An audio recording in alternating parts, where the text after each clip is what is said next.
वंदे तु सर्वसिद्धे ध्रुवममलमणोवमं गदिं पत्ते मोक्षामि समय पाहुड मृणमो सुद केवली भणिदम। पंच परमेष्ठी भगवान की जय। आचार्य कुंद कुंद महाराज की जय। ज्ञानशाला में समय सार ग्रंथ पढ़ाया जा रहा है। आपको कड़ा तो नहीं लग रहा? प्राकृत भाषा है। प्राकृत भाषा बड़ी मीठी, बड़ी सरल, सुपाच्य होती है। और फिर एक एक शब्द का अर्थ हम पढ़ा रहे हैं। हमें तो उम्मीद ऐसी है कि समय सार आपको अच्छी तरह से समझ में आ रहा होगा। फिर भी अगर समझ में नहीं आए, कहीं दिक्कत पड़े, तो आप फ़ोन करके पूछ सकते हैं। आइए देखें जरा, पिछली ज्ञानशाला में 2 गाथाएं हुई थी। एक गाथा में तो ये हुआ था, आत्मा को शुद्ध निश्चय से कैसे जाना जाए। ये बताया गया था, जब सामायिक में हम बैठें तो आत्मा के शुद्ध स्वरूप का चिंतन कैसे करें। कब बताया था ना, न बंधी है न छुबी है, अबद्ध स्पष्ट, अनन्य है, नियत है, विशेषता रहित है, संयोगी भावों से रहित है। ऐसे उस शुद्ध आत्म स्वरूप का चिंतन करो। उसके बाद फिर ये बताया गया था, जब उस शुद्ध आत्मचिंतन में होता है कोई जीव, तो वही चिंतन ही उसका दर्शन है, ज्ञान है, और वही चारित्र है। अब आज गाथा नंबर 19 हम देखेंगे, साधु को क्या करना चाहिए, किस तरह की साधना साधु करते हैं। देखें, दंसणाणु चरितानि सेविदवाणि साहुणानि चं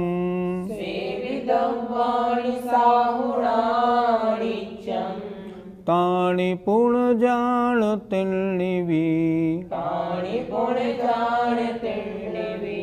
अपाणं चेवणीच्छयदो।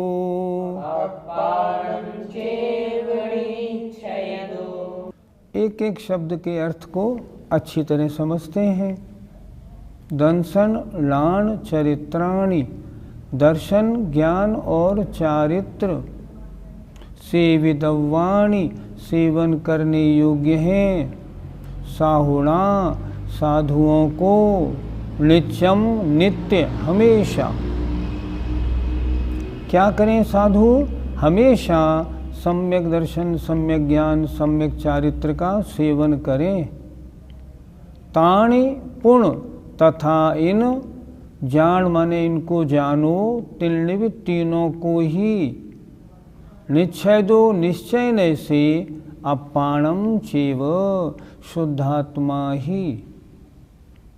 तात्पर्य क्या हुआ? तात्पर्य ये हुआ, साधु को हमेशा दर्शन, ज्ञान और चारित्र सेवन करने योग्य है। और निश्चय से इन तीनों को शुद्धात्मा ही जानो। शुद्धात्मा क्यों जानो? पहले तो व्यवहार सम्यक दर्शन, ज्ञान, चारित्र सेवन करने योग्य हैं, पहली पंक्ति से बताया। और उसके बाद जब वे मुनि महाराज व्यवहार सम्यक्त से निश्चय सम्यक्त या व्यवहार रत्नत्रय से निश्चय रत्नत्रय में आते हैं, तब तीनों की एकता शुद्ध आत्मा में हो जाती है। निश्चय ने से क्या होता है? आत्मा आत्मा को जानती है, आत्मा आत्मा का श्रद्धान करती है, आत्मा आत्मा में लीन होती है, तब निश्चय सम्यक दर्शन ज्ञान चारित्र बनते हैं। उस समय क्या होता है? बस एक शुद्ध आत्मा ही अनुभव में आता है। तब न दर्शन है, न ज्ञान है, न चारित्र है। क्या है? शुद्ध आत्मा ज्ञायक भाव मात्र, ज्ञाता दृष्टा मात्र अनुभव में है। तो इन तीनों का क्या हुआ? इन तीनों की एकाग्रता रूप निश्चय रत्नत्रय वहाँ प्रकट हो जाता है। एक बार फिर देख लें, दंसर्णान चरित्राण, दर्शन ज्ञान और चारित्र साहुणा, साधुओं को साधुओं के द्वारा नित्यम माने नित्य माने हमेशा सेवन करने योग्य हैं। ताणिपुण तथा इनको जान माने जानो, तीर्णव तीनों को ही। निश्चय दो निश्चय से शुद्धात्मा ही, क्योंकि उस समय शुद्धात्मा का श्रद्धान हो रहा है, शुद्धात्मा का ही ज्ञान हो रहा है और शुद्धात्मा में ही आचरण हो रहा है।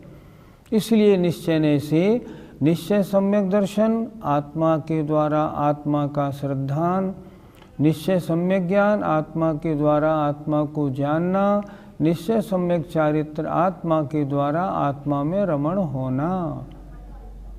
अर्थ देखिए, साधु को सम्यक दर्शन ज्ञान चारित्र सदा सेवन करने योग्य हैं। ये व्यवहार रत्नत्रय की चर्चा हुई। तथा इन तीनों को ही शुद्धात्मा निश्चय से जानो, ये निश्चय रत्नत्रय की चर्चा है।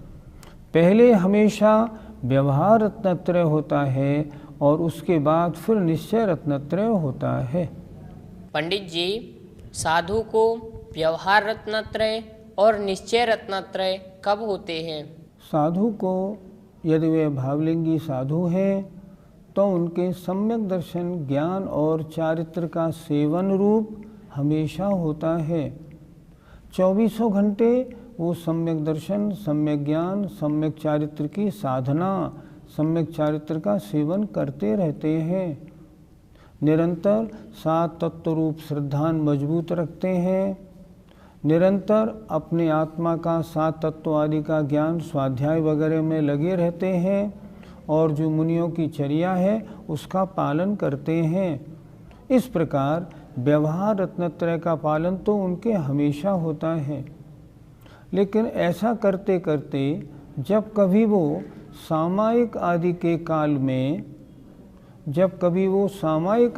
काल में एकाग्रता में पहुंच जाते हैं, जिस समय आत्मा में डूब जाते हैं, जिस समय शुभोपयोग से शुद्धोपयोग में आ जाते हैं, तब वे दर्शन ज्ञान चारित्र तीनों निश्चय रत्नत्रय रूप परिणमन करते हैं। व्यवहार रत्नत्रय हमेशा रहता है 6ठे 7वें गुणस्थान में, पर 7वें गुणस्थान में जब शुद्धोपयोग होता है तब निश्चय रत्नत्रय की अवस्था बनती है। पंडित जी, ये तीनों निश्चय लय से आत्मस्वरूप कैसे हैं? निश्चय रत्नत्रय परिभाषा देखते हैं। निश्चय सम्यक दर्शन, निश्चय सम्यक ज्ञान, निश्चय सम्यक चारित्र। जब आत्मा को ही जानता है तो निश्चय सम्यक ज्ञान, और जब आत्मा की ही प्रतीति श्रद्धान करता है तो निश्चय सम्यक दर्शन, और जब आत्मा में लीन होता है तो निश्चय सम्यक चारित्र। ये तीनों आत्मा के आत्मा में ही हैं। इसलिए निश्चय रत्नत्रय कैसा हुआ? आत्मस्वरूपी तो हुआ, अर्थात आत्मा के द्वारा आत्मा का ज्ञान, श्रद्धान और आचरण, इसी का नाम रत्नत्रय है। अन्य किसी द्रव्य का यहाँ प्रवेश नहीं, अन्य किसी विकल्प का यहाँ कोई प्रवेश नहीं। न किसी भगवान का चिंतन, न किसी मूर्ति का, न किसी आचार्य का, न किसी तीर्थंकर का, ये कोई चिंतन नहीं है। अगर ये चिंतन है तो व्यवहार रत्नत्रय है। और यहाँ से ऊपर उठे जब आत्मा और आत्मा, बस उस समय हमने कहा ये निश्चय रत्नत्रय है। साधु को जीवन भर तो व्यवहार रत्नत्रय रहता है। यदा कदा कभी जब एकाग्रता अच्छी बन जाए तब निश्चय रत्नत्रय बनता है। जब कभी एकदम निर्विकल्प अवस्था बन जाए तब निश्चय रत्नत्रय बनता है। और निश्चय रत्नत्रय बनेगा कैसे? जीवन भर व्यवहार रत्नत्रय का पालन करेंगे तब कभी निश्चय रत्नत्रय थोड़ा बहुत बनेगा। जीवन भर तो व्यवहार रत्नत्रय ही रहता है। आज से एक काम और प्रारंभ हम कर रहे हैं। समय सार की इन गाथाओं का आचार्य विद्यासागर जी महाराज ने पद्यानुवाद किया है। तो एक गाथा जब पढ़ाएंगे तो उसके अंत में उनका पद्यानुवाद बोलेंगे। जो किताबें हमने अपने यहाँ से भिजवाई हैं, या अगर आपके पास आचार्य ज्ञान सागर जी महाराज का समय सार है तो उसमें नीचे पद्यानुवाद दिया हुआ है। आइए नीचे हिंदी का पद्यानुवाद देखें और हमारे साथ आप भी बोलें। साधु चरित्र दृगबोध समेत पाले, आत्मा उन्हें समझवा तम गीत गाले, ज्ञानी नितांत निज में निज को निहारे, तो अंत में गुण अनंत अवश्य धारे। आइए अब गाथा नंबर 20 को उच्चारण करते हैं। जह नामी को भी पुरुषो,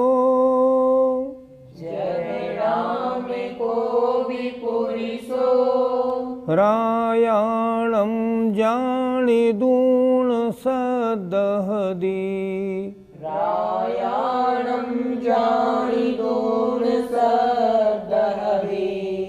तो तम अनुचरदि पुणो,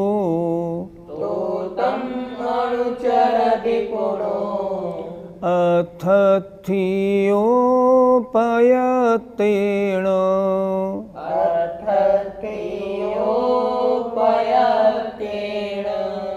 आइए अब इसका अर्थ समझते हैं। जहनाम जैसे किसी नाम वाला, को भी पुरुषो कोई पुरुष, रायाणम राजा को, जानिदूण जानकर, सद्दहदी श्रद्धान करता है, तो तम अनुचरदि पुणो, उस तो माने उसके बाद, तम माने उसका, अनुचरदि आश्रय लेता है। कैसा? धन का इच्छुक, अथथियो पयतेण प्रयत्न पूर्वक। क्या कहा इस गाथा में? कोई धन का इच्छुक हो तो क्या करेगा? वो पहले राजा को जानेगा, फिर श्रद्धान करेगा, उसके बाद उसका आश्रय लेगा, उसकी सेवा करेगा। क्यों करेगा? क्योंकि उसको उससे धन की प्राप्ति की वांछा है, इस कारण। और सेवा ऐसे वैसे नहीं, बड़े प्रयत्न पूर्वक, बड़ी मेहनत से करेगा। फिर देखें जरा, जहनाम को भी पुरुषो, जैसे किसी नाम वाला कोई पुरुष, रायाणम राजा को, जानिदूण जानकर, सद्धेदि श्रद्धान करता है, पहले जानेगा फिर श्रद्धान करेगा, पुणो फिर क्या करेगा? तो तम अनुचरदि, उसके बाद उसका आश्रय लेगा, राजा की सेवा करेगा। कौन करेगा? अथत्यो धन का इच्छुक कोई जीव, प्रयत्न पूर्वक। क्यों करेगा? ताकि उसे धन की प्राप्ति हो जाए। आचार्य ने ये गाथा जो लिखी है, गाथा नंबर 20 और 21, ये 19 नंबर के दृष्टांत के रूप में है कि किसको क्या करना चाहिए और क्यों करना चाहिए। जैसे धन का इच्छुक है, क्या करे? राजा को पहले जाने, श्रद्धान करे और उसकी आश्रय ले, उसकी सेवा करे। क्या होगा? राजा के द्वारा धन की प्राप्ति हो जाएगी। आइए इसका अर्थ देखते हैं। जैसे कोई धन का इच्छुक राजा को जानकर श्रद्धान करता है और उसके बाद प्रयत्न पूर्वक उसकी सेवा करता है। क्यों करता है? क्योंकि धन का इच्छुक है। अब गाथा नंबर, अगली गाथा देखिए 21 नंबर।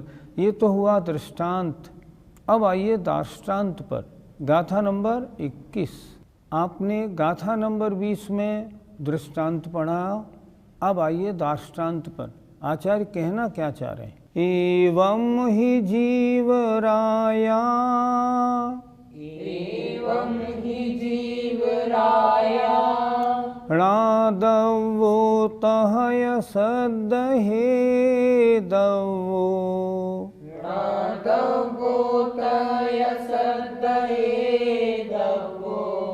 अणुचरिदवो यपुणो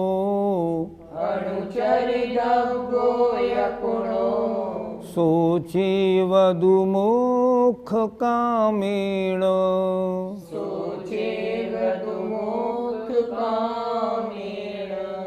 अब आइए एक एक शब्द का अर्थ देखते हैं।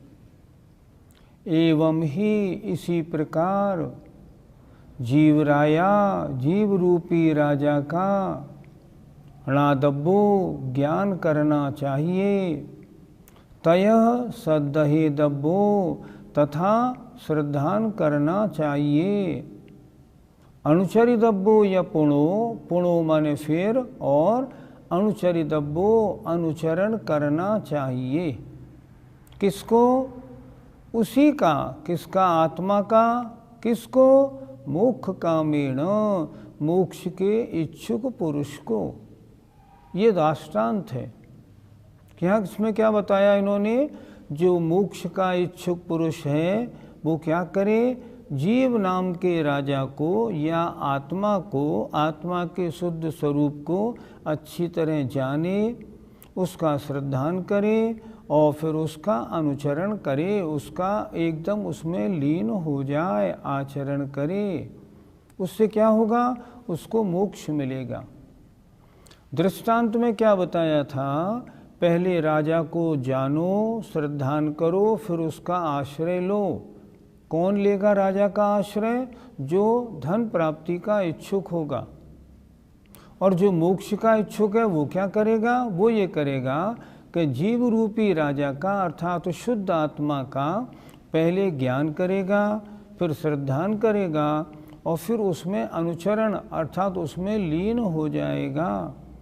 किस लिए? मोक्ष कामेण, मोक्ष की इच्छा से। इसलिए पहले क्या करना है? व्यवहार रत्नत्रय का पालन करो। पालन करने के बाद निर्विकल्प रूप सारे विकल्पों को छोड़ करके अपनी आत्मा को आत्मा में बिल्कुल लीन कर दो। इससे क्या होगा? मोक्ष कामेण, आपकी जो मोक्ष की इच्छा है पूरी हो जाएगी।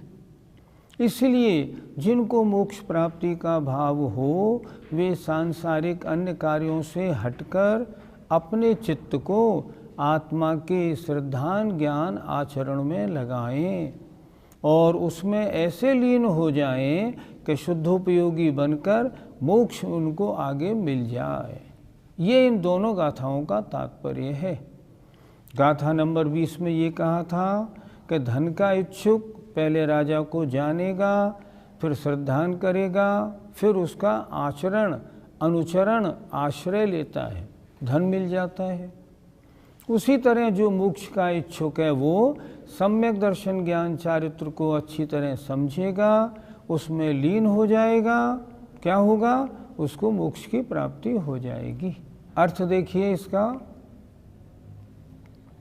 इसी प्रकार मोक्षार्थी पुरुष को, मोक्षार्थी जिसको मोक्ष चाहिए, उसे जीव रूपी राजा का ज्ञान करना चाहिए तथा उसी का श्रद्धान करना चाहिए, फिर उसी का आश्रय करना चाहिए। इससे क्या होगा? जब आत्मा आत्मा को जानकर श्रद्धान कर आत्मा में लीन हो जाएगा तब शुद्धोपयोग निर्विकल्प समाधि में लीन होगा और उसको उसी आश्रय से मोक्ष की प्राप्ति होगी। पंडित जी, दोनों गाथाओं में पहले ज्ञान को लिया फिर दर्शन को लिया, ऐसा क्यों? सोचो, खुद सोचो। पहले जानोगे तभी तो विश्वास करोगे। जब जानोगे नहीं तो विश्वास कैसे करोगे? जहाँ सम्यक दर्शन की भूमिका होती है वहाँ भी पहले ज्ञान होता है। ज्ञान होने के बाद जब सम्यक दर्शन हो जाता है तब वो ज्ञान सम्यक ज्ञान नाम बाद में पाता है। इसलिए सम्यक दर्शन पहले हुआ और सम्यक ज्ञान बाद में। सही पूछो, ज्ञान पहले हुआ, ज्ञान होने के बाद जब प्रतीति की उसके बाद फिर सम्यक ज्ञान हुआ। यहाँ क्या कह रहे हैं, सम्यक दृष्टि तो पहले है ही वो, अब वो क्या कर रहे हैं, आत्मा को जानेंगे तब तो उस पर विश्वास करेंगे, विश्वास करके उसके बाद तो उसका अनुचरण या उसमें लीन होंगे। इसलिए पहले इन्होंने जानना लिया, फिर श्रद्धान करना लिया, फिर अनुचरण या आश्रय करना लिया। सोचो, जब तक राजा को जानोगे नहीं, श्रद्धान कैसे करोगे? आपने देखा वो राजा है, अच्छा इसके ऊपर सिंहासन पर बैठा है, यही राजा होना चाहिए, तभी तो राजा की प्रतीति होगी, और उसके बाद फिर उसका आश्रय लेंगे, तब तो धन की प्राप्ति होगी। इसी तरह पहले जाना जाएगा, फिर उस पर प्रतीति होगी, और फिर उसमें लीनपना होगा, तब मोक्ष की प्राप्ति के लिए अभेद रत्नत्रय बनता है। पंडित जी, व्यवहार रत्नत्रय उपचार है या वास्तविक है? कुछ लोग व्यवहार को उपचार मानते हैं। उपचार का मतलब होता है हो तो नहीं पर कह दिया जाए, पर ऐसा नहीं। व्यवहार रत्नत्रय भी रत्नत्रय है। अगर ऐसा नहीं मानेंगे तो मैं पूछता हूँ, छठे गुणस्थान में और सातवें गुणस्थान में जहाँ शुभोपयोग है वहाँ रत्नत्रय माना जाएगा या नहीं? वहाँ निश्चय रत्नत्रय तो है नहीं, क्योंकि शुभोपयोग है। निश्चय रत्नत्रय तो शुद्धोपयोग में होता है, और छठे गुणस्थान में शुद्धोपयोग होता नहीं। सप्तम गुणस्थान में निर्विकल्प अवस्था में शुद्धोपयोग होता है। तो छठे और सातवें गुणस्थान में जब मुनि महाराज हैं तो क्या उनके रत्नत्रय है नहीं? रत्नत्रय उपचार से हो गया। कैसे हो गया उपचार से? क्या उनके अनंतानुबंधी प्रत्याख्यानावरण प्रत्याख्यानावरण का अनुदय नहीं है? अगर अनुदय है तो करणान योग की दृष्टि से भी उनके सम्यक चारित्र है, उनके व्यवहार रत्नत्रय है, और वह रत्नत्रय वास्तविक है, उपचार नहीं। व्यवहार सम्यक दर्शन वास्तविक सम्यक दर्शन है, लेकिन प्राथमिक है, फाइनल नहीं, लेकिन है वास्तविक। वास्तविक क्यों है? क्योंकि व्यवहार रत्नत्रय भी 7 प्रकृतियों के उपशम 6 उपशम से होता है। आज श्रेणिक महाराज नरक में हैं और उनके छायिक सम्यक दर्शन सम्यक ज्ञान है। छायिक सम्यक दर्शन है और ज्ञान उनका छायोपशमिक है। प्रश्न, उनका छायिक सम्यक दर्शन निश्चय है या व्यवहार? व्यवहार है। व्यवहार क्यों है? क्योंकि निश्चय सम्यक दर्शन निश्चय सम्यक चारित्र का अविनाभावी है। आचार्यों ने बहुत अच्छी तरह लिखा है। सम्यक दर्शन में निश्चयपना कब आता है? जब वे मुनि महाराज निश्चय सम्यक चारित्र में होते हैं। निश्चय सम्यक दर्शन ज्ञान चारित्र तीनों एक साथ होते हैं, और व्यवहार सम्यक दर्शन ज्ञान हो और व्यवहार सम्यक चारित्र हो या ना हो। इसलिए जो मुनि महाराज छठे सातवें गुणस्थान वाले हैं, उनके जो व्यवहार रत्नत्रय है वह भी वास्तविक है। करणान योग कह रहा है कि हाँ इनके रत्नत्रय है, लेकिन प्राथमिक है, फाइनल नहीं, साधन रूप है, साध्य रूप नहीं। इस तरह इसको समझना चाहिए। व्यवहार का मतलब उपचार कभी नहीं मानना चाहिए। ज्यों निर्धनी धनिक की कर खोज पाता, आस्था धनार्थ उसमें फिर है जमाता। ले मात्र एक धुन वो धन की सदैवा, पश्चात सहर्ष उसकी करता सुसेवा। भाई इसी तरह आत्म गवेषणा हो, श्रद्धा समेत उसको फिर देखना हो।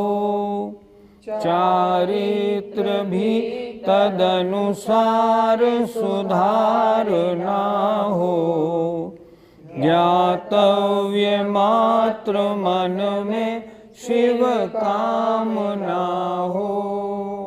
हमें उम्मीद है आपको आचार्य विद्यासागर जी महाराज का पद्यानुवाद बिल्कुल गाथा के अनुकूल बहुत सुंदर लगा होगा। आइए, जय जिनेंद्र। इस कार्यक्रम के पुण्यार्जक परिवार है Shri Parasnath re rolling mills limited, Durgapur 1, Bardhaman, Paschim Bangal. Amita Jain, wife of Anil Kumar Jain. Sangita Jain, wife of Vipin Kumar Jain. Shrimati Shubhada Vijay Kumar Dhahale Jain, Shrimati Sunanda Subhash Dharm Khele Jain, Revati Jitendra ढहाले Jain, Shri Jitendra विजय कुमार ढहाले जैन, मनोज विजय कुमार ढहाले जैन, चिन्मय जितेंद्र ढहाले जैन एवं परिवार, सोलापुर, महाराष्ट्र। मानक चंद, कमला देवी, राकेश, नीतू, ऋषभ एवं आयुषी मुशरफ, B123, सेठी कॉलोनी, जयपुर, राजस्थान। प्रेरणा जैन, रानी जैन, JP जैन, अहोरा नगर, अडाजन, सूरत, गुजरात। श्रीमती सुगंधा कमाते, वाइफ ऑफ बाबरू वाहन कमाते, पुणे। विकास एवं विद्या कमाते, USA। श्री 1008 पार्श्वनाथ दिगंबर जैन मंदिर, 344/4, गोविंदपुरी महिला मंडल, गोविंदपुरी, कालका जी, नई दिल्ली 19। हितेश हसमुखलाल शाह, माता रमीलाबेन परेख, वडोदरा, गुजरात।